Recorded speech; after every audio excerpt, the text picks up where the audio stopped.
बोला बोला भोलेनाथ की जय। अखन अहाँ सुनि रहल छी मादरसन माँ दुर्गा म्यूजिक के शानदार प्रस्तुति। Music by DJ Umesh Sukhipur Bazar. जल उठौलियै भेलै गोरकी सँ मुलाकात यौ भोला। जल उठौलियै भेलै गोरकी सँ मुलाकात यौ भोला। अहि सावन में हे यौ सावन में अहि सावन में केलकै हंस के लाभ के बात यौ भोला। अहि सावन में केलकै हंस के लाभ के बात यौ भोला। जल उठौलियै भेलै गोरकी सँ मुलाकात यौ भोला। जल उठौलियै भेलै गोरकी सँ मुलाकात यौ भोला।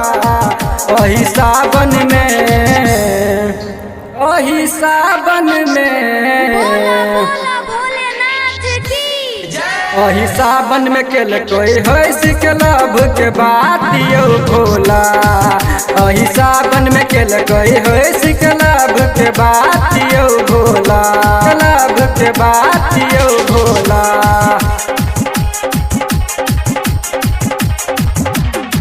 बोला बोला भोलेनाथ की music by DJ Umesh Sukhipur Bazar. Music by DJ Umesh Sukhipur Bazar.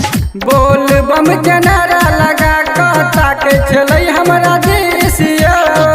जल चढ़ेबै कहल कई देब अहाँ के किस यौ। देब अहाँ के किस यौ। बोल बम के नारा लगा कहता के छलै हमरा देश यौ। जल चढ़ेबै कहल कई देब अहाँ के किस यौ। किस यौ। दिन भरक्का में पकड़ै छलै हमरू हाथ यौ भोला। दिन भरक्का में पकड़ै छलै हमरू हाथ यौ भोला। अहि सावन में हे यौ सावन में अहि सावन में केलकै हंस के लाभ के बात यौ भोला। अहि सावन में केलकै हंस के लाभ के बात यौ भोला।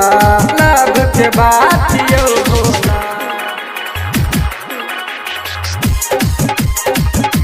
बोला बोला भोलेनाथ की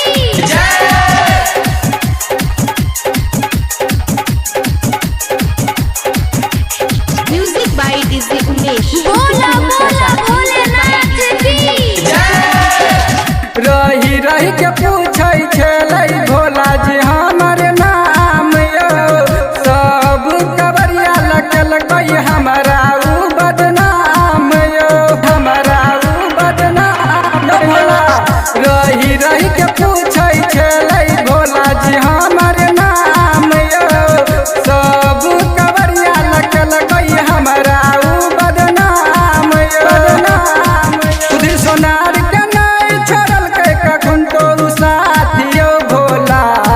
सुधीर सोनार के नहीं छोड़लकै कखन तो साथ यौ भोला। अहि सावन में हे यौ सावन में अहि सावन में केलकै हंस के लाभ के बात यौ भोला। अहि सावन में केलकै हंस के लाभ के बात यौ भोला। जल उठौलियै भेलै गोरकी सँ मुलाकात यौ भोला।